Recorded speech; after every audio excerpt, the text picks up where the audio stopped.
Hello my dear student, I Anjali welcome you all.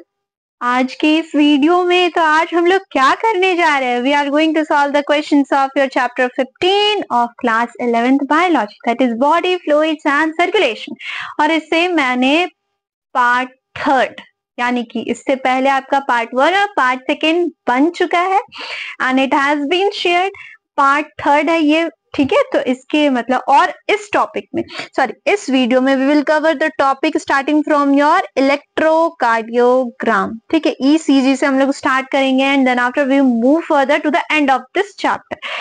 तो जैसे कि सारे वीडियोस थे मतलब कि ये इस चैप्टर का, ठीक है, जिसमें कि मैंने एनसीईआरटी का रेफरेंस लेते हुए आप लोगों को पढ़ाया है, ठीक है। तो एक जरा सा ये था कि आप लोग प्लीज ये कमेंट करें जाकर के कि एनसीईआरटी का रेफरेंस लेकर के जो मैं इसमें एक्सपेरिमेंट कर रही हूँ वो सच में आप लोगों को समझ में आ रहा है या फिर नहीं, या फिर कोई दिक्कत या फिर कोई प्रॉब्लम, कोई इश्यू क्रिएट कर रहा है तो प्लीज मुझे बताएं, तभी मैं आपको और अच्छे से एनहांस्ड वे में हेल्प कर सकती हूँ, ठीक है। और उसके साथ में ये जो ठीक है, स्क्रिबलिंग वाला जो वे है तो आप लोग भी साथ में pen paper plus your focus लेकर के आइए, ठीक है। और यहाँ क्लास में ही जैसे वीडियो ऑन कर रहे हैं तो उसको सुनने के साथ साथ एक रफ पेपर या फिर कॉपी में कहीं पे भी स्क्रिबल करते जाए, जितना आपको लिखने का मन करे, लगे कि हाँ ये इंपॉर्टेंट पॉइंट है तो इसे लिखा जाए, ठीक है, तो वो सब लिखते जाइएगा। ऐसे में ये होगा कि आपका माइंड में वो सेट होते जाएगा, बैठते जाएगा। Writing is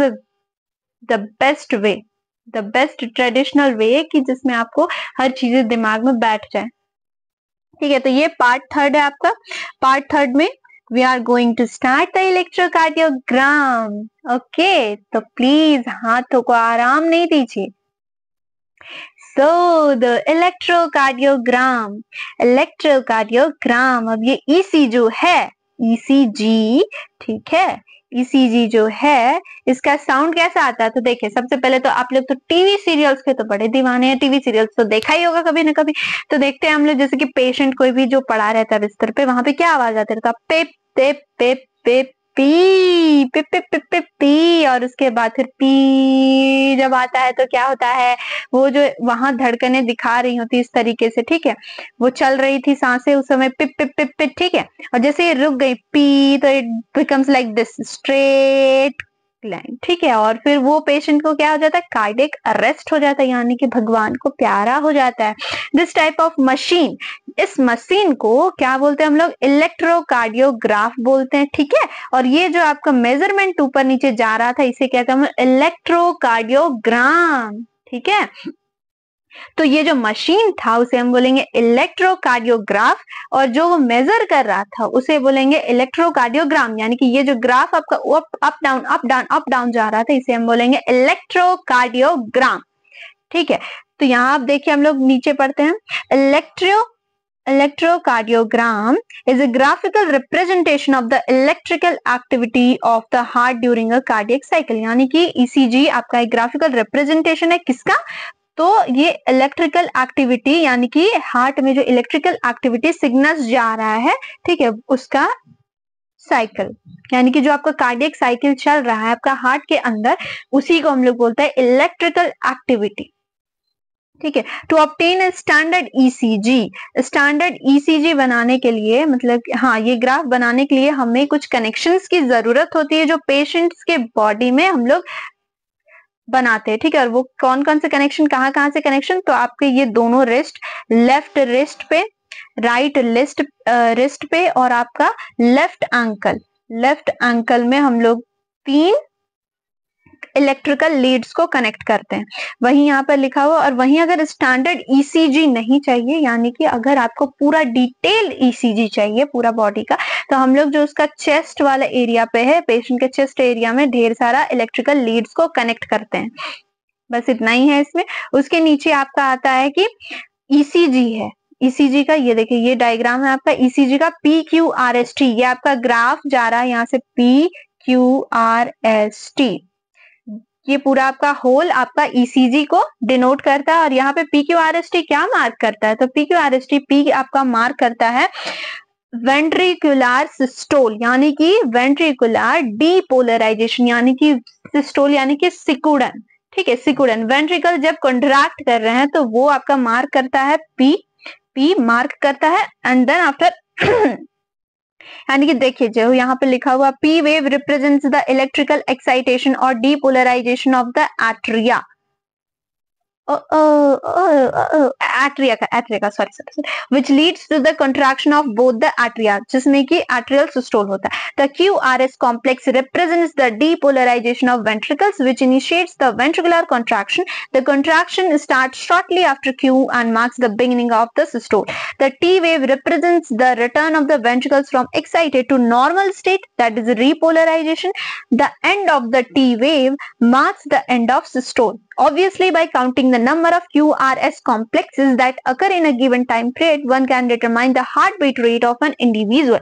Since the ECGs obtained from different individuals have roughly the same shape, और अगर इसे कोई आपका हल्का भी ये हुआ, ठीक है, डिफेक्ट हुआ या फिर हल्का भी आपका चेंज हुआ, तो इसका मतलब कि आपका उसमें एबनॉर्मेलिटी या फिर डिजीज है पेशेंट में. Hence it is of great clinical significance. ठीक है, तो यहाँ पे ये बता रहा है कि ये जो आपका पी है ये आपका एट्रियल सिस्टोल डिनोट करता है. एट्रियल सिस्टोल एएस यानी कि एट्रियम का क्या कंट्रैक्शन, सिस्टोल यानी कि सिकुड़ना, और इसी को कहते हैं हम लोग यहाँ पे एक्साइटेशन ऑफ एट्रिया या फिर बोलिए तो depolarisation of atria, depolarisation of atria. Depolarisation यानी कि सिस्टोल. वहीं इसका एक और टर्म यूज हुआ है repolarisation. What is repolarisation? Repolarisation मतलब कि रेस्ट करना. रीपोलराइजेशन यानी कि रेस्ट करना, रेस्टिंग फेज. ठीक है, उसमें कंट्रैक्शन नहीं होता, उसमें क्या होता है आपका रिलैक्सेशन होता है. तो ये जो आपका PQRST है, पी वेव आपका दिखाता है एक्साइटेशन ऑफ एट्रिया, QRS आपका दिखाता है excitation of ventricles, excitation of ventricles यानी कि वेंट्रिकुलर डीपोलराइजेशन, और टी वेव आपका दिखाता है एंड ऑफ द सिस्टोल यानी कि एंड हो गया सिस्टोल. सिस्टोल का एंड हो गया यानी कि वेंट्रिकुलर डायस्टोल दिखाता है, वेंट्रिकुलर डेड मैन की तरह आपका रेस्ट कर रहा है, सो रहा है. ठीक है, तो यहाँ पे रेस्टिंग फेज आता है. तो ये आपका बेसिकली क्या दिखाया है? Atrial systole, ventricular systole and your ventricular diastole. बस 3 चीज दिखाता है. और यहाँ पे अगर देखें तो क्यू, अगर थोड़ा सा क्यू क्या कर रहा है आपका वेव का स्टार्टिंग यानी कि वेंट्रिकुलर डीपोलराइजेशन को मार्क कर रहा है, और T is marking the end of the systole. T is marking the end of the systole. बस इतना ही है. और अगर हमें ये चेक करना है कि हार्ट बीट, अगर हार्ट बीट किसी का चेक करना है तो उसके लिए हम क्या इसका रीड करेंगे? हम देखेंगे उसका QRS वेव को, जस्ट QRS वेव. इन तीनों को देख करके हम बता देंगे कि उसका हार्ट रेट कितना है. ठीक है, कितनी बार वो धड़का. ना तो P को कंसिडर करेंगे इसमें, ना तो T को. किसे कंसिडर करेंगे? We will consider your QRS यानी कि कितना वो ऊंचा ऐसे उठा है. 1 बार उठा है, ठीक है, 2 बार उठा, 3 बार उठा, 4 बार उठा, तो उतना उसका हार्ट बीट रेट हुआ. ठीक है, यही था आपका इसमें. अब आते हैं हम लोग इसके क्वेश्चन में. तो इसका क्वेश्चन है, first question, ECG stands for electrocardiograph, electrocardiogram, electrocardio galvanometer या none of these? The answer will be your electrocardiogram, electrocardiogram. Next, the device name for the reading of electrical activity of the heart is electrocardiograph, electrocardiogram, stethoscope, none of these. Confusion मत create करिएगा, confuse मत होइए. यहाँ पे electrocardiograph आपका उस ये device का नाम था और उसमें जो बन रहा था उसे हमने इलेक्ट्रोकार्डियोग्राम बोला था. तो यहाँ पे कोई ये नहीं बोलेगा कि इलेक्ट्रोकार्डियोग्राम आपका डिवाइस है और इलेक्ट्रोकार्डियोग्राफ ये जो ग्राफ बन रहा है वो, ऐसा नहीं है. इलेक्ट्रोकार्डियोग्राफ यहाँ पे आपका डिवाइस है और इलेक्ट्रोकार्डियोग्राम आपका ग्राफिकल रिप्रेजेंटेशन हुआ. ठीक है, अब next, ECG connection is with both the wrist, left ankle, right ankle, both 1 and 2. The answer will be your both 1 and 2 यानी कि लेफ्ट और राइट रिस्ट में और आपका लेफ्ट एंकल में. For detailed study of heart, many wires are connected with the chest region, abdomen region या फिर limbs या brain. कहाँ पे लगाया जाता है? ब्रेन तो आपका उस वक्त लगाया जाता है जब कोई साइकोलॉजिकल प्रॉब्लम होता है. यहाँ पे तो हमें कार्डियम से प्रॉब्लम है, that will be your chest पे, चेस्ट रीजन पे. इन ECG the P wave denotes what? यहाँ पे पी वेव आपका QRS, this is your T, ठीक है। पी वेव आपका क्या डिनोट करता है, ये आपका एट्रियल सिस्टोल डिनोट करता है, यानी कि atrial depolarisation, atrial depolarisation. Next, end of the systole in heart, end of the systole in heart marks what, end of the systole in heart marks what. अगर end of systole हो रहा है heart में तो इसका मतलब होता है कि वेंट्रिकुलर डायस्टोल होगा, ठीक है। सबसे लास्ट तो यही ना होता है, वेंट्रिकुलर डायस्टोल। अब next, ECG helps in heart rate calculation. Deviation from its shape denotes abnormal condition. Clinical significance, all of these. Yes, heart rate का कैलकुलेशन QRS कॉम्प्लेक्स से हमें पता चलता है, और इसका अगर शेप में जरा भी गड़बड़ी हुई तो इसका मतलब कि कोई इसमें क्या हो रहा है, हार्ट में प्रॉब्लम है, और इसलिए इसका क्लिनिकल सिग्निफिकेंस भी होता है। Next, oxygenated rich blood comes from the pulmons to heart by, यानी कि लंग्स से आपका हार्ट आता है oxygenated blood via pulmonary artery, pulmonary veins, aorta या फिर वेना कावा। तो वेना कावा तो अगर याद हो तो मैं बता दूं, वेना कावा आपका ऊपर नीचे से डीऑक्सीजनेटेड ब्लड लेकर के आता है, ये तो कैंसिल आउट हो गया। पल्मोनरी आर्टरी डीऑक्सीजनेटेड ब्लड ले जाता है PA1 करके, ठीक है, तो ये भी कैंसिल आउट। बचा आपका एओर्टा, एओर्टा क्या करता है, एओर्टा आपका O2 ब्लड को हार्ट से ले जाता है ऑल ऑफ द बॉडी, तो ये भी कैंसिल आउट। यहाँ पे बोल रहा है कि आना है, कम्स टू द हार्ट, तो हार्ट में आएगा कहां से, आपका आएगा पल्मोनरी वेन्स से, पल्मोनरी वेन्स से। Next, carbon dioxide rich blood from the body is brought to lungs by, CO2 rich blood किससे आता है, that will be your vena cava, vena cava. Next, double circulation consists of systemic circulation, pulmonary circulation, hepatic portal system या फिर both 1 and 2। अब ये double circulation आपका क्या क्या कंसिस्ट करता है, तो यहाँ पे आपको थोड़ा सा समझने की जरूरत है कि डबल सर्कुलेशन की बात कर रहे हैं तो डबल सर्कुलेशन मीन्स कि एक बार आपका हार्ट, ये जो हार्ट है आपका किससे किससे बात करता है, आपका एक बार लंग्स से बात करता है, ठीक है, और दूसरे बार में ये आपका टिश्यूज से भी बातें करता है, टिश्यूज से भी बातें करता है, ठीक है। तो ये बहुत ही ज्यादा फ्रेंडली नेचर का है, ये आपका लंग से भी बात करता है, टिश्यूज से भी बात करता है, चुगलखोर भी है साथ में, दोनों का चुगली एक दूसरे से करता है। इट मीन्स कि देखिए, अब आपका जो लंग्स है यहाँ से डीऑक्सीजनेटेड ब्लड हम देते हैं हार्ट को, no no no no no no, हाँ ऑक्सीजनेटेड ब्लड देते हैं, हाँ ऑक्सीजनेटेड ब्लड देते हैं, और इसी हार्ट में आपका डीऑक्सीजनेटेड ब्लड भी आता है, डीऑक्सीजनेटेड, नहीं नहीं नहीं नहीं नहीं नहीं नहीं नहीं नहीं नहीं नहीं नहीं नहीं। सो यहाँ पे देखिए,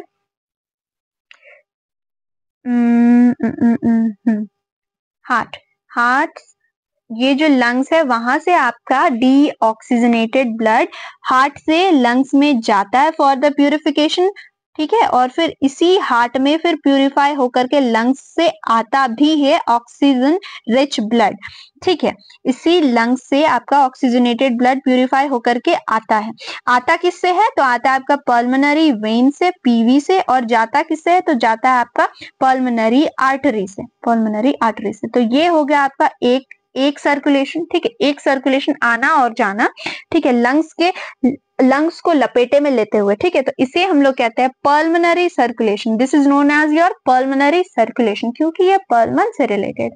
वहीं अब टिश्यूज की बात करते हैं, ठीक है, तो टिश्यूज के साथ जब ये बातें करता है तो ये क्या बात करता है, दिस टॉक्स लाइक दिस कि टिश्यूज, तुम्हें कार्बन डाइऑक्साइड रिच ब्लड मुझे देना है, किसके थ्रू देना है, तो it will goes through your vena cava, vena कावा के थ्रू ये दिया, ठीक है। अब ये जब प्यूरिफाई होकर के लंग्स ने इसे ब्लड दिया तो ये टिश्यूज को वापस ऑक्सीजनेटेड ब्लड देता है, ऑक्सीजनेटेड ब्लड वाया किससे, एओर्टा से, एओर्टा से। तो इसका टिश्यूज के साथ बातें किससे हो रही हैं, वेना कावा से और एओर्टा के द्वारा, ठीक है, तो इसे ही हम लोग कहते हैं सिस्टमिक सर्कुलेशन, सिस्टमिक सर्कुलेशन। तो डबल सर्कुलेशन में आपका दो सर्कुलेशन देखा जाता है, एक तो आपका सिस्टमिक सर्कुलेशन जो कि रिलेटेड होता है आपका टिश्यूज के साथ, ठीक है, पल्मोनरी सर्कुलेशन जो कि आपका रिलेटेड होता है पल्मन्स के साथ, तो इसे ही कहते हैं हम लोग सिस्टमिक सर्कुलेशन। और ये जो आपका हेपेटिक पोर्टल सिस्टम है ये आपका स्पेशल केस है जिसके बारे में हम लोग नेक्स्ट आगे फर्दर डिटेल में पढ़ेंगे। ठीक है, तो अभी आपका आंसर क्या होगा? Both 1 and 2 double circulation consist of both systemic circulation and your pulmonary circulation. Now the next, systemic circulation means interaction of heart with lungs, tissues, liver, kidney. The answer will be your tissues. Blood flows in human body by veins, arteries, capillaries, all. Of course, all of these veins से भी, arteries से भी और capillaries से भी. The lining of veins and arteries has tunica interna, tunica media, tunica externa, all of these. Okay, यहाँ से आपका topic change होता है and I am carrying the same topic. No problem. We will cover it here.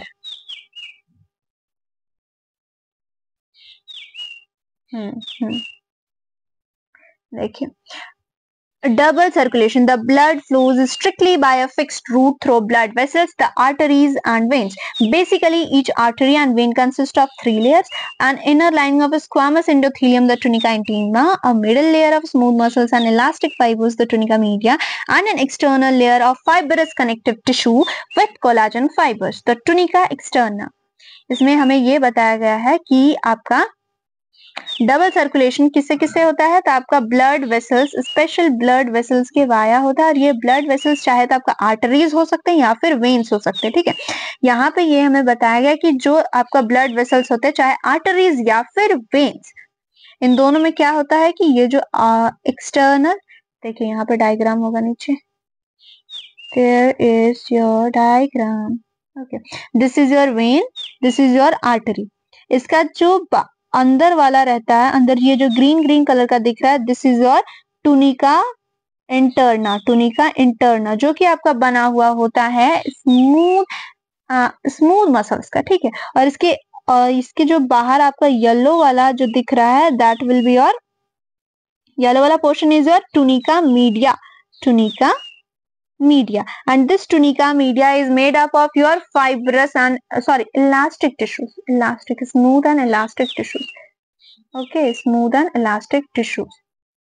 यहाँ पे देखिए, जो अंदर वाला टुनिका इंटिमा था, टुनिका इंटिमा था, वो आपका स्क्वामस एंडोथेलियम से बनता है। ओ, स्क्वामस एंडोथेलियम से बनता है, यानी कि 1 सेल थिक स्क्वामस सेल से बना हुआ रहता है तो टुनिका इंटिमा, और इसका मिडिल लेयर जो होता है वो आपका स्मूथ मसल से बना हुआ रहता है। ठीक है, विथ इलास्टिक फाइबर्स, और इसका थर्ड जो लेयर रहता है, that is tunica externa. It is made up of your collagen fibres, collagen fibres, collagen fibres and connective tissues, fibre. ठीक है, कनेक्टिव टिश्यूज। फिर से बोलती हूँ कि जो टुनिका इंटिमा रहता है उसमें स्क्वामस एंडोथेलियम प्रेजेंट रहता है, जो second layer that is your elastic fibres का बना हुआ रहता है, ये वाला, और जो आपका थर्ड लेयर आता है वो आपका कोलाजन फाइबर और फाइब्रस टिश्यूज से बना होता है। इसे ही कहते हैं हम लोग tunica intima, tunica media, and this is your tunica externa, tunica externa। फिर से tunica intima, tunica media, and this is your tunica externa. ठीक है, याद रहेगा। वहीं अगर हम लोग कंपेयर करें आर्टरीज और वेन्स में, तो वेन्स का जो आपका टुनिका मीडिया रहता है वो आपका थिन रहता है, थिन रहता है, जिसके वजह से उसका जो ल्यूमेन रहता है अंदर का, वो ज्यादा स्पेशियस रहता है, यानी कि जो ब्लड फ्लो होता है, ब्लड फ्लो एरिया जहां से वो फ्लो करेगा, यानी कि जैसे बोतल का ढक्कन खोले तो वो उसके अंदर जो खाली स्पेस है वो ज्यादा स्पेशियस होगा इन वेन्स।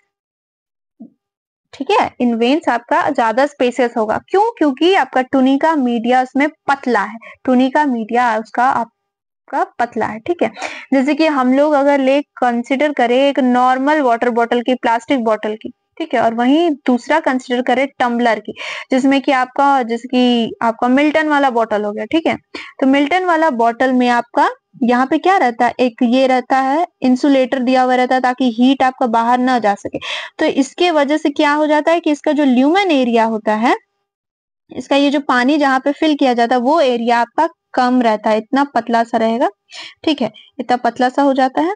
लेकिन वहीं पे अगर हम लोग बात करें यहाँ पे, ठीक है, इस प्लास्टिक बोतल में तो ये ज्यादा स्पेसेस होता है, पूरा यहाँ तक पानी भर जाता है। ठीक है, क्यों? क्योंकि इसमें आपका इंसुलेटर यानी कि टुनिका मीडिया आपका बहुत ही पतला है, टुनिका मीडिया आपका बहुत ही पतला है, तो यहाँ पे आपका ज्यादा वाटर भरेगा, यानी कि ज्यादा ब्लड फ्लो होगा।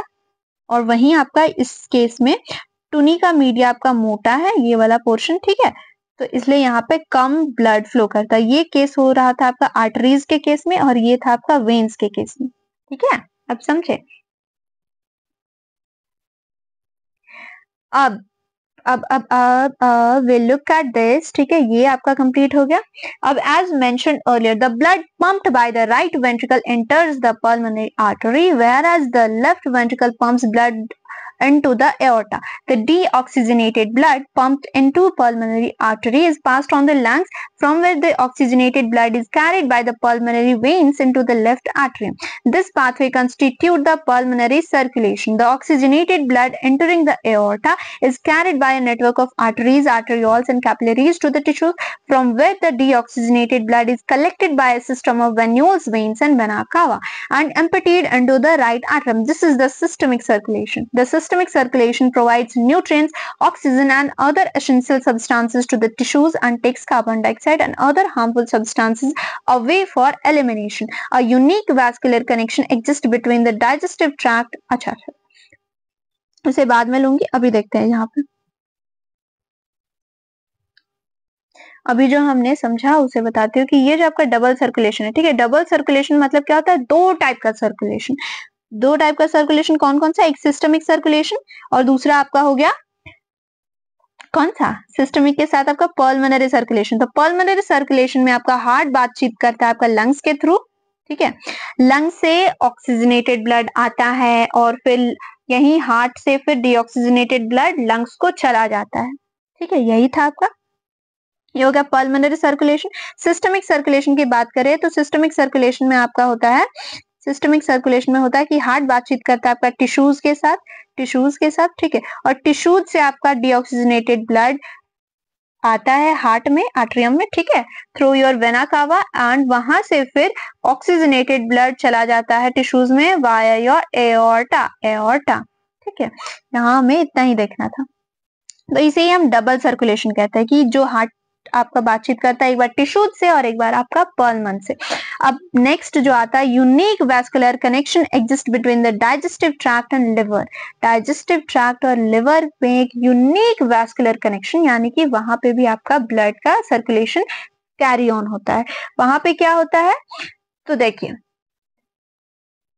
हार्ट में आने से पहले जो ब्लड है वो किडनी के थ्रू, सॉरी किडनी नहीं यार, इंटेस्टाइन, डाइजेस्टिव ट्रैक्ट की बात करें ना तो वहां जो इंटेस्टाइन होता है, इंटेस्टाइन का सारा ब्लड आपका चला जाता है कहाँ, इंटेस्टाइन का सारा ब्लड आपका चला जाता है लिवर में, लिवर में चला जाता है और लिवर के बाद ये पहुंचता है आपका हार्ट में, लिवर के बाद ये पहुंचता है आपका हार्ट में। तो ये जो बीच में आपका लिवर में जाता है इसे ही कहते हैं हम लोग स्पेशल टाइप ऑफ कनेक्टिव ये सर्कुलेटरी सिस्टम, और इसी सर्कुलेटरी सिस्टम का नाम है आपका hepatic circulatory system. Hepatic circulatory system, hepatic यानी कि आपका लिवर, सर्कुलेटरी सिस्टम तो जानते ही हो, ठीक है।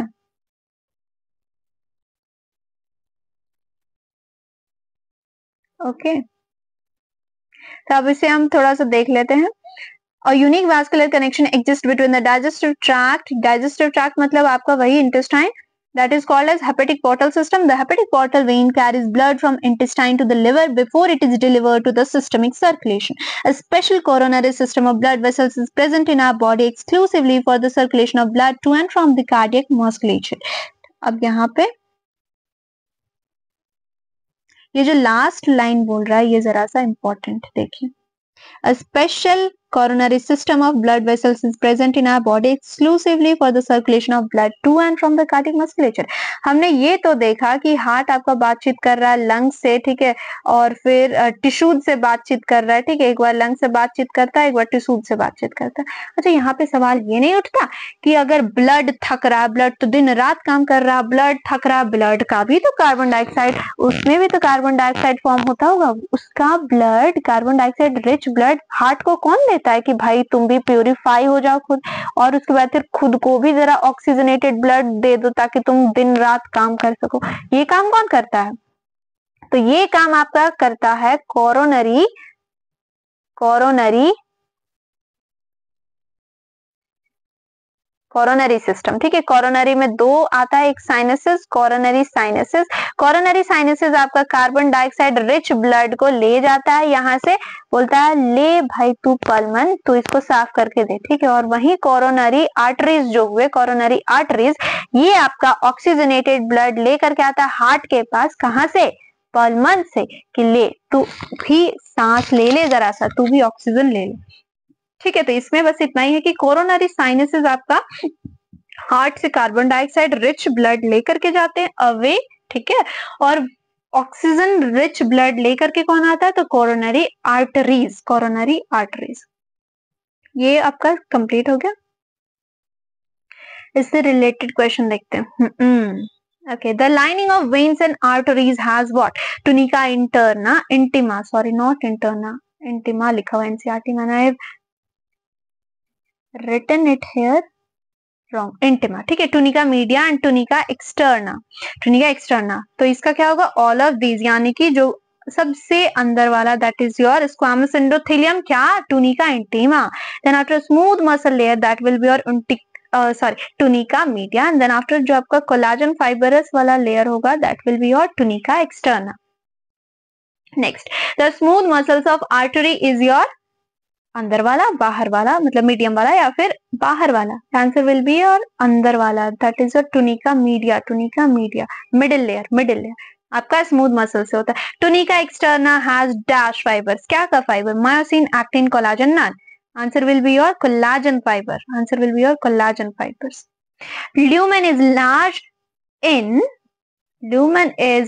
in veins, arteries, capillaries, arterioles, किसमें लार्ज होगा, अरे उसमें लार्ज होगा जो कि प्लास्टिक बोतल होगा, प्लास्टिक बोतल क्या, वेन्स, वेन्स जो कि आपका वेन्स कैसा, प्लास्टिक बोतल आपका कार्बन डाइऑक्साइड रिच ब्लड लेकर के जाते हैं, ठीक है। Deoxygenated blood is carried into atria by, किससे, deoxygenated blood is carried into atria by, atria के द्वारा deoxygenated blood, सॉरी एट्रिया में आपका डीऑक्सीजनेटेड ब्लड कौन कौन लेकर के जाता है, vena cava, venules, veins, all of this, the answer will be all of this. ये जितने आपको वेन्स, वेन्यूल्स और वेना कावा, ये तीनों आपके, ये दोनों आपको वेन्यूल्स, वेन्स, ये आपका छोटे छोटे पतले वाले नस होते हैं जो कि आपको मिल जाते हैं बड़े वाले नस, दैट इज योर वेना कावा, ठीक है, सब इसी का part. Capillaries are the parts of veins, arteries, venules, vena cava, it is the part of your arteries, arteries का पार्ट्स होते हैं ये, ठीक है, आर्टरीज का पार्ट्स, जिसमें कैपिलरीज के साथ साथ आपका आर्टेरियोल्स भी होते हैं, एंड देन आफ्टर आपका आर्टरीज, ये तीनों आपका इसी का पार्ट होता है। अब next, lumen of veins is wider than arteries as dash is thinner here, क्या थिन होता है, of course tunica media thin होता है, tunica media, that is option 1, tunica media. याद आया ना, टम्बलर में क्या थिक था आपका, ये इंसुलेटर थिक था, ये बीच वाला पोर्शन, ठीक है, बीच वाला portion, that is tunica media. अब next, the hepatic portal system is found between the liver and your kidney, brain, intestine, none of this, answer will be kidney, सच में किडनी, नो बच्चे, intestine, that is digestive tract का बात कर रहा है ना। रेगुलेशन ऑफ कार्डियक एक्टिविटी, यहां आता है आपका दूसरा topic, regulation of cardiac activity. So इसमें आपका क्या होता है कि जितना भी आपका कार्डियक एक्टिविटी चल रहा होता है, दिल में धड़क चल रहा होता है, इसका रेगुलेशन कौन करता है, तो इसका पूरा का पूरा रेगुलेशन का श्रेय जाता है आपका ब्रेन में प्रेजेंट एक इंट्रिंसिक सिस्टम का। ये इंट्रिंसिक सिस्टम कौन सा होता है, तो मेडुलरी रीजन में आपका प्रेजेंट होता है, मेडुला ऑब्लांगेटा, ऑब्लांगेटा, ठीक है, मेडुलरी ऑब्लांगेटा। और ये आपका मेडुलरी ऑब्लांगेटा में आपका प्रेजेंट होता है एएनएस, एएनएस का दो पार्ट्स होता है, एक आपका पैरासिम्पैथेटिक नर्व्स एंड नेक्स्ट आपका सिंपैथेटिक नर्व्स, सिंपैथी देने वाला sympathetic nerves and parasympathetic nerves आपका पीएन, ठीक है।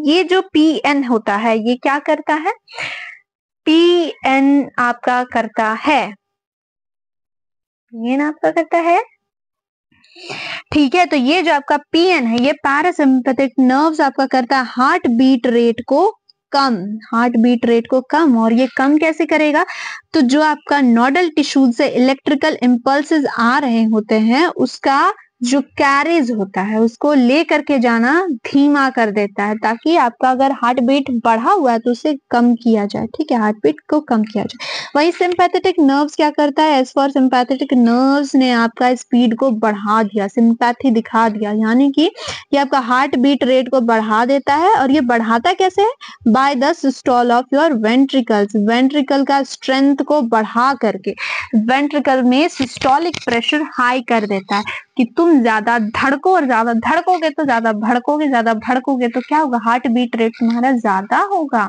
ठीक है। तो अब देखिए इसे एनसीईआरटी से हम लोग देखते हैं जरा सा। उससे पहले okay, regulation of cardiac activity. Normal activities of the heart are regulated intrinsically, that is autoregulated, ठीक है, ऑटो रेगुलेटेड इसलिए तो हमने उसे क्या बोला था, मायोजेनिक बोला था, by specialised muscle that is nodal tissue, hence the heart is called myogenic, ठीक है। A special neural center in the medulla oblongata can moderate the cardiac function through autonomic nervous system. Neural signals through the sympathetic nerves part of ANS can increase the rate of heartbeat, the strength of ventricular contraction. S for sympathetic nerves, ये क्या करता है, speed को बढ़ाता है। Speed को कैसे बढ़ाता है, तो सिस्टोल करके, सिस्टोल किसका करेगा, तो दैट विल की वेंट्रिकुलर सिस्टोल करेगी, यानी कि वेंट्रिकल का स्ट्रेंथ को बढ़ाता है, ठीक है। एस एस एस, वाओ क्या मस्त ट्रिक है, एस एस एस एस, ठीक है। Sympathetic nerves increases the speed of the heart rate and also increases the strength of your ventricular contraction and thereby the cardiac output, और ये cardiac output भी बढ़ा देता है। On the other hand parasympathetic nerve क्या करेगा, वो बिल्कुल उल्टा काम करेगा, यानी कि डिक्रीज करता है the heartbeat speed of conduction को डिक्रीज करके, यानी कि एक्शन पोटेंशियल सैंड जो जनरेट करेगा उसका कंडक्शन आपका धीमा कर देता है, और इसलिए कार्डियक आउटपुट भी क्या हो जाता है, धीमा हो जाता है। इसी के साथ आपका एक और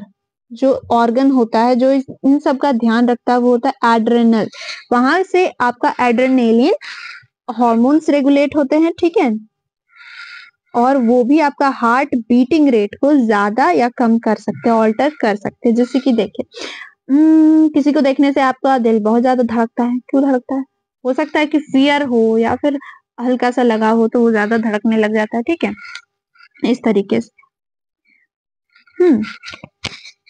अब देखिए इसके क्वेश्चंस में आते हैं हम लोग। The normal function of human heart is carried out by medulla oblongata, pons, amygdala, none of these. Answer will be your medulla oblongata, ठीक है। Next parasympathetic nerves dash the heart rate, ये parasympathetic nerves क्या करते हैं, ये decrease करते हैं या फिर इंक्रीज करते हैं, इंक्रीज कौन करेगा, इंक्रीज स्पीड आपका सिंपैथेटिक नर्व्स करता है, यानी कि सिंपैथी दिखाते हैं, सिंपैथी दिखाते हैं, किसी को देखने से सिंपैथी दिखाने लगेंगे तो सिंपैथी दिखाते वक्त क्या होता है, हार्ट का स्पीड भी बढ़ जाता है, ठीक है। पैरासिम्पैथेटिक क्या करते हैं, ठीक उल्टा, that is they decrease the heart rate. अब next sympathetic nerves works on strength of ventricles, strength of atria. On parasympathetic nerves they act on your strength of ventricles, उसका सिस्टोल करवाते हैं, ठीक है। Parasympathetic nerves dash the speed conduction of action potential in the heart, यानी कि action potential को ये क्या करते हैं, कंडक्शन को वो कम कर देते हैं, ताकि आपका धीरे धीरे कंडक्शन होगा एक्शन पोटेंशियल का, और काम भी आपका धीरे धीरे, यानी कि यह ब्रेक लगाने का काम करते हैं, ठीक है, break, that is they decrease, okay. Next, which gland secretes hormone to increase heart rate, kidney, brain, adrenal, liver, the answer will be adrenal, ठीक है। अब आता है आपका last topic, that is your disorders of circulatory system, disorders of your circulatory system, और इसके लिए हम लोग लेते हैं एक ब्लैंक स्लाइड। डिसऑर्डर्स में आपका बेसिकली होता है related disorders with your heart. Heart के कितने सारे डिसऑर्डर्स हैं, ढेर सारे डिसऑर्डर्स हैं, उससे सबसे पहले आता है आपका heart failure, no no no no, सबसे पहले आता है हाइपरटेंशन। हाइपरटेंशन मतलब कि high BP, blood pressure high है, ब्लड प्रेशर हाई होने से क्या होगा, हार्ट का बीटिंग रेट भी आपका हाई होगा, और हार्ट का बीटिंग रेट तेज तेज धड़क रहा, तो इसके वजह से क्या हो जाता है, हाइपरटेंशन। और ये आपको कैसे पता चलेगा कि ये हार्ट का बीटिंग रेट तेज है, तो अगर नॉर्मल बीटिंग रेट की बात करें तो आपका वो होता है 120/80 millimetre of mercuric pressure, millimetre of mercury pressure, जिसमें कि 120 आपका बताता है सिस्टोलिक प्रेशर और 80 आपका बताता है डायस्टोलिक प्रेशर। किसका सिस्टोल किसका डायस्टोल, क्वेश्चन है, जनता पूछ रही है कि किसका सिस्टोल किसका डायस्टोल। तो systolic pressure and diastolic pressure of your ventricles, ventricle ने कितना सिस्टोल किया और कितना डायस्टोल किया, तो दिस इज योर 120/80, ये आपका स्टैंडर्ड मेजर होता है। लेकिन अगर ये बढ़ करके 140/90 लगातार दिखा रहा है, ठीक है, रिपीटेडली 140/90 दिखा रहा है या फिर उससे अबव दिखा रहा है, तो इसका मतलब कि आपको हाइपरटेंशन है, that is high BP and high heart rate. ये पहला डिजीज आपका हाइपरटेंशन खत्म हो गया। दूसरा डिजीज आता है आपका coronary artery disease, that is CAD, coronary artery disease. अब ये क्या होता है, तो कोरोनरी आर्टरी डिजीज में आपने जो जितना भी chowmein, pasta, fats and all cholesterol, जितना भी पिज्जा बर्गर खाया है वो यहाँ पे असर करता है, ठीक है। ये होता है कोरोनरी आर्टरी, यानी कि कोरोनरी आर्टरी, यस, वही जो हार्ट में आपका ऑक्सीजनेटेड ब्लड लेकर के आता है, वही आर्टरी का नाम कोरोनरी आर्टरी।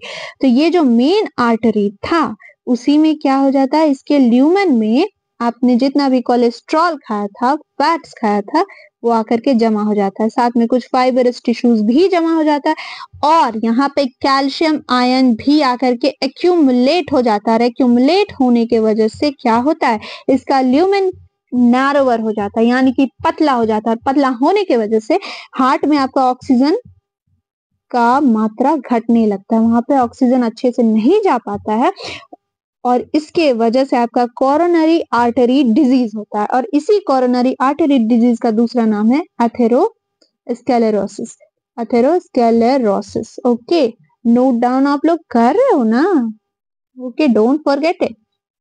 उसके बाद आपका थर्ड आता है कि हार्ट फेलियर।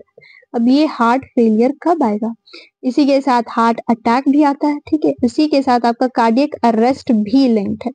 ये तीनों क्या क्या है, तो हार्ट अटैक, इसमें जरा सा डिफरेंशिएशन बताते। कार्डियक अरेस्ट तो आपने देखा ही होगा, वो इलेक्ट्रोकार्डियोग्राम में जैसे pip pip pee and the patient gone to out of the earth, यानी कि वो टपक गया, ठीक है। कार्डियक अरेस्ट में यानी कि हार्ट पूरी तरह बंद हो जाता है काम करना और सीधे आदमी का यहाँ पे डेथ हो जाता है, ठीक है। वहीं हार्ट फेलियर की बात करें तो हार्ट फेलियर आपका हार्ट फेल हो जाता है, हार्ट फेल हो जाता है, और हार्ट अटैक में उसको अटैक्स आता है। यहाँ पे जरा सा देखिए, इसे हम लोग ऐसे समझ सकते हैं, जब हार्ट फेल हो रहा था, ठीक है, तो हार्ट फेल क्यों होगा, जैसे कि आप फेल एग्जाम में क्यों होते, आप फेल इसीलिए होते हैं क्योंकि आपने पढ़ाई नहीं की होती है, ठीक है, आपने पढ़ाई नहीं की होती है तो आप फेल हो जाते एग्जाम में, ठीक है, वैसे ही। और वहीं अगर बात करें हार्ट अटैक की, हार्ट अटैक, अच्छा, इसको पहले कंप्लीट कर लेते हैं। हार्ट फेल, तो यहाँ पे ये बताने की कोशिश कर रही हूँ कि हार्ट फेल उस वक्त होता है जब आपका लंग्स में कंजेशन हो जाता है, जैसे पढ़ाई में आपका रुकावट आया था इसलिए आप फेल हुए थे, तो वैसे यहाँ पे लंग्स में रुकावट आ जाता है, लंग्स में कंजेशन हो जाता है, यानी कि लंग्स में आपका ट्रैफिक जाम हो जाता है, जिसके वजह से हार्ट भी जाम हो जाता है, यानी कि हार्ट फेल हो जाता है। यहाँ का मसल काम करना बंद हो जाता है क्योंकि हार्ट से लंग से आपका इसका ब्लड का लेन देन वो कंजस्टेड वे से हो रहा है और फिर वो कम हो रहा है, जिसकी वजह से हार्ट का जो मसल है वो भी, उसमें ब्लड सप्लाई भी कम आता है और इसके वजह से ये काम करना बंद कर सकता है, ठीक है, यानी कि फेल हो गया, ठीक है, इसमें इतना ही होता है। और वहीं हार्ट अटैक की बात करें, अच्छा, तो अगर मैं बोलूं कि हार्ट अटैक यानी कि अगर किसी को किसी पे अटैक करना है तो उसको सामने होना पड़ेगा, ठीक है, तो ये डायरेक्टली आपका ना तो लंग से रिलेटेड है ना ही किसी और आर्टरी या वेन से, ये बस आपका डायरेक्टली आपका हार्ट के मसल से रिलेटेड है, जिसमें आपका मसल डैमेज हो जाता है, मसल आपका डैमेज हो जाता है, डायरेक्टली आपका मसल्स डैमेज हो जाता है, ठीक है, तो इसी को हम लोग हार्ट अटैक कहते हैं और उसमें अटैक्स आने लगता है, रुक रुक के अटैक्स आने लगता है, ठीक है। तो ये जो मैंने बताया कि हार्ट अटैक आ रहा, हार्ट अटैक करने के लिए आपको सीधे कहाँ वार करना पड़ेगा, आपको हार्ट के मसल्स पे वार करना पड़ेगा, यानी कि हार्ट का मसल आपका डैमेज हो जाएगा, तो उस केस को हम लोग हार्ट अटैक कहते हैं। वही हार्ट फेलियर उस वक्त कहते हैं जब आपकी पढ़ाई पे रुकावट डाला जाएगा, यानी कि आपको फेल किया जाएगा। तो इसमें क्या होता है कि हार्ट से रिलेटेड जो आपका लंग्स होता है, लंग्स पे अटैक किया जाता है, लंग्स को फेल किया जाता है, लंग्स पे कंजेशन लाया जाता है, बाधा डाला जाता है, जिसके वजह से हार्ट फेल हो जाता है। ठीक है, तो ये आपका इससे रिलेटेड है, लंग से रिलेटेड है। अब समझ में आया दोनों के बीच में डिफरेंस? ठीक है, अब नेक्स्ट जो आपका डिजीज होता है that is your angina, angina pectoris, angina pectoris. Angina pectoris में आपका होता है चेस्ट पेन होता है, चेस्ट पेन होता है। चेस्ट पेन क्यों होता है? क्योंकि ऑक्सीजन जो पहुंच रहा है ऑक्सीजन हार्ट में वो बहुत ही ज्यादा कम है। ठीक है, this is your angina pectoris. इतना ही डिजीजेस है। ठीक है, अब नेक्स्ट हम लोग देखते हैं, यहाँ इसे एनसीईआरटी से कवर करते हैं। High blood pressure that is hypertension, hypertension is the term for blood pressure that is higher than normal, that is 120/80. In this measurement 120 millimeter Hg, that is millimeters of mercury pressure, is the systolic or pumping pressure, and 80 mmHg is the diastolic or resting pressure. If repeated checks of blood pressure of an individual is 140/90, यानी कि repeated checks अगर 140/90 या फिर उससे ऊपर आ रहा है यानी कि इसे hypertension. It shows hypertension. High blood pressure leads to heart diseases and also affect vital organs like brain and kidney. यानी कि brain भी damage, यानी कि अगर high blood pressure है तो उसकी वजह से high ये आपका ये बीटिंग रेट होगा, जिसकी वजह से आपका ब्रेन और किडनी भी अफेक्ट होता है। Next disease is your coronary artery disease, often referred to as atherosclerosis, affects the vessel that supply blood to the heart muscle. It is caused by a deposit of calcium, fat, cholesterol and fibrous. यानी कि जितने chowmein pasta तुमने खाए हैं सबने क्या कर दिया, जाकर के ट्रैफिक जाम कर दिया, इसलिए कम खाया करो, which makes the lumen of arteries narrower. Next is your angina. It is called as angina pectoris, a symptom of acute chest pain when no enough oxygen is reaching the heart muscle, यानी कि oxygen भी आपका कम जा रहा है। Angina can occur in men and women of any age, but it is more common among the middle-aged and elderly. It occurs due to conditions that affect the blood flow. Next disease is your heart failure. Heart failure means the state of heart when it is not pumping blood effectively enough to meet the needs of the body. It is sometimes called congestive heart failure because, इसे भी note down कर लो, congestive heart failure because congestion of the lungs is one of this main symptom of the disease. Heart failure is not the same as cardiac arrest. Cardiac arrest मतलब कि पिप pip P हो गया, ठीक है, that is when the heart stops beating. और a heart attack when the heart muscle is suddenly damaged by an inadequate blood supply, यानी कि heart attack में आपका डायरेक्टली अटैक किया जाता है कार्डियक मसल में।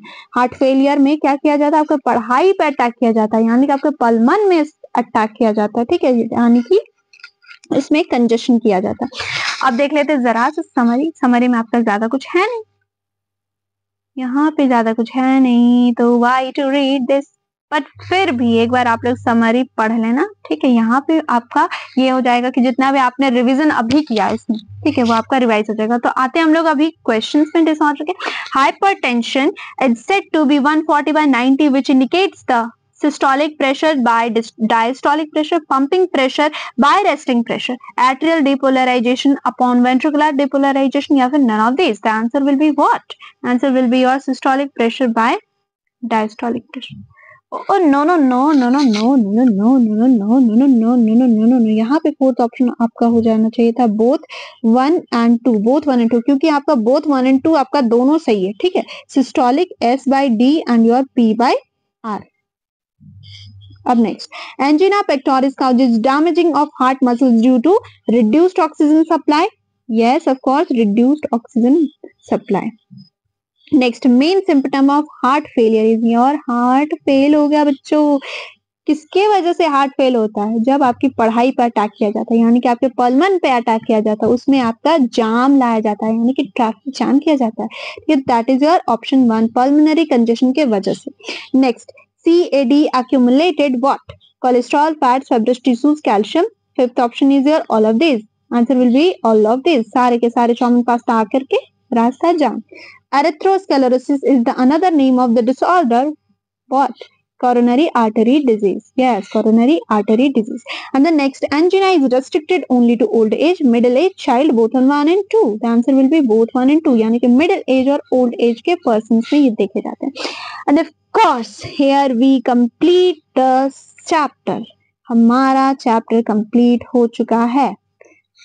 So, thank you so much कि आप लोग यहाँ तक बने रहे. और before thank you I expect कि आप लोगों ने मेरे साथ साथ स्क्रिबल किया होगा, साथ साथ लिखा होगा, ठीक है, क्योंकि वो आपके दिमाग में बैठते जाता है डायरेक्टली और आपको एग्जाम टाइम में फिर से ज्यादा डीप घुस करके रिवीजन करने का जरूरत नहीं पड़ता. एक बार आप लोग स्क्रिबल करते हो, एक बार दिमाग में बैठ जाए तो वो उतरता नहीं है, ठीक है. तो और दिमाग से नहीं उतरे इसलिए आपको जरूरी है कि आप लिखो, बार बार लिखो, जितनी बार लिखना लिखो. उसके बाद मैं ये बोल रही थी कि देखें, इसमें मैंने एनसीईआरटी का रेफरेंस ले करके पढ़ा है, तो ये जो एक्सपेरिमेंट था ये आप लोगों को कैसे लगा प्लीज डू कमेंट, तभी मुझे पता चल पाएगा कि स्टूडेंट्स को सच में हेल्प हो रहा है या फिर मैं उन्हें और कंफ्यूज तो नहीं कर रही ना. और फिर इसके साथ मेरा जो स्पीड है वो आप लोगों को ठीक लग रहा है या फिर नहीं, ये भी, और पढ़ाने का भी आप लोगों को कैसा लगा उसके बारे में प्लीज कमेंट सेक्शन में बताइएगा. थैंक यू सो मच और मिलते हैं नेक्स्ट चैप्टर के साथ नेक्स्ट वीडियो में. और इसका नेक्स्ट चैप्टर आपका होगा एक्सक्रीशन वाला चैप्टर, ठीक है, क्लास 11 का बायोलॉजी का एक्सक्रीशन वाला चैप्टर, ठीक है. बाय, मिलते हैं नेक्स्ट वीडियो में.